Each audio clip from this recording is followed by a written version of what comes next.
The gym was nearly empty when he walked in, just another morning, just another face. He wore a faded hoodie, a ball cap pulled low, and a quiet kind of strength that didn't need to be announced. His name was Jake Turner, a single dad, a man who kept to himself. Most people at the SEAL training gym thought he was just some civilian who'd gotten a membership to stay in shape. But there was something about the way he moved, efficient, focused, like every rep was a mission. He never bragged. Never spoke much. Just trained, showered, and left before anyone could ask questions until Commander Sarah Blake walked in. She was new to the base, a decorated Navy officer who had seen the worst of war and the best of loyalty. The kind of woman who carried authority in her voice and purpose in her stride. The gym went quiet when she entered, not because she demanded it, but because people respected her. And as fate would have it, that day, her gaze landed on the quiet man lifting weights in the corner. Something about him, the discipline, the controlled breathing, the scars on his hands, caught her attention. She'd seen that kind of presence before. Not in civilians. In SEALs, when Jake finished his set, he grabbed his towel and turned, and that's when she saw it. The tattoo IT was barely visible under his collar, but she knew the symbol instantly, a trident with a lightning bolt, the mark of SEAL Team 6. Her breath caught for a moment. Only those who'd served in the most elite unit wore that tattoo. And she knew every active member. But not him. She approached quietly. "That's a rare mark to have," she said. Jake froze, towel in hand. His eyes, deep, calm, and tired, met hers. "Yeah," he replied softly. "Old days." "You served?" she asked. He nodded. "Long time ago. Not something I talk about much." From that moment, curiosity turned into respect. Over the next few weeks, Sarah saw him every morning, training with precision, helping younger recruits fix their form, offering advice without arrogance. He was never loud, never tried to prove anything. But his presence inspired everyone in the gym. One day, a group of younger trainees were mocking an overweight new recruit struggling to complete push-ups. Jake noticed. He walked over quietly, knelt beside the struggling man, and said, "Don't listen to them.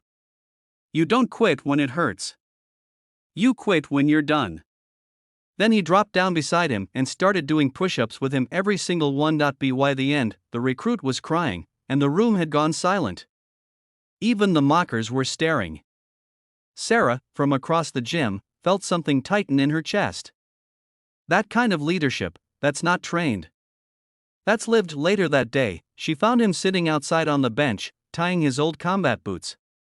She sat beside him and asked, "You ever think about coming back?" Jake smiled sadly. "I came back once already. From war. Lost too many brothers. Lost myself for a while." She saw the pain flicker in his eyes. "What brought you out of it?" He took a slow breath. "My daughter." He pulled out his phone, showing a photo of a little girl with pigtails holding a handmade "Welcome Home, Daddy" sign. "She saved me. I promised her no more battles." Sarah nodded, her own heart softening. "You still fight," she said quietly. "Just different wars now." Jake chuckled. "Yeah. Homework and bedtime. Tougher missions."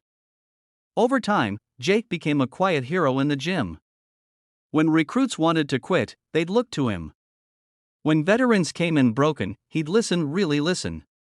And somehow, with a few words, he'd give them hope again. But one morning, everything changed. During a training session, a young SEAL collapsed. Heart failure. Panic spread fast until Jake rushed forward, dropping to his knees, calling for medics while performing CPR. Calm. Controlled. His voice cut through chaos. "Breathe, soldier. You're not done yet. Not today."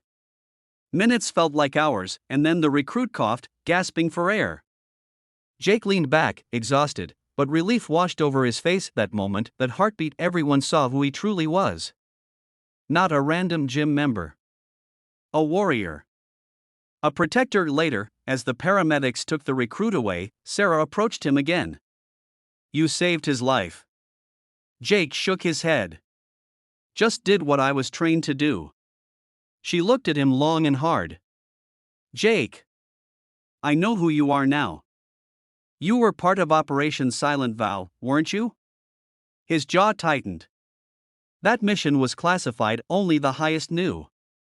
I was, he admitted quietly. But those days are gone. Sarah placed a hand on his arm.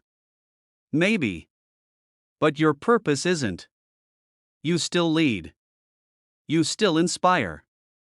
The uniform changes, not the man. He looked at her, really looked, and for the first time in years, he felt something he hadn't felt since the battlefield. Belonging. Weeks later, the gym held a veterans tribute. Jake stood in the back, unnoticed, until Sarah called his name to the front. She told everyone what he'd done, not just in the war, but in life. The crowd rose to their feet. Applause thundered. Jake didn't know where to look. His daughter ran up and hugged him tight. "That's my dad," she shouted proudly. Tears filled his eyes. For the first time, Jake realized he wasn't hiding anymore. He was healing. As the camera zoomed in on his tattoo, shining under the lights, Sarah said softly into the mic, "Some heroes don't wear medals anymore. They wear scars and keep showing up for others." The audience stood silent. Then, one by one, people started clapping again, and that's when the narrator's voice closed the story. If this story touched your heart, take a second to like this video, share it with someone who needs hope, and subscribe for more stories that remind us true strength isn't loud. It's quiet, humble, and unbreakable. Jake looked toward the camera, smiled faintly, and whispered to his daughter, "Let's go home." Because for this quiet single dad veteran, the battle was over. But the mission of love, purpose, and healing had just begun.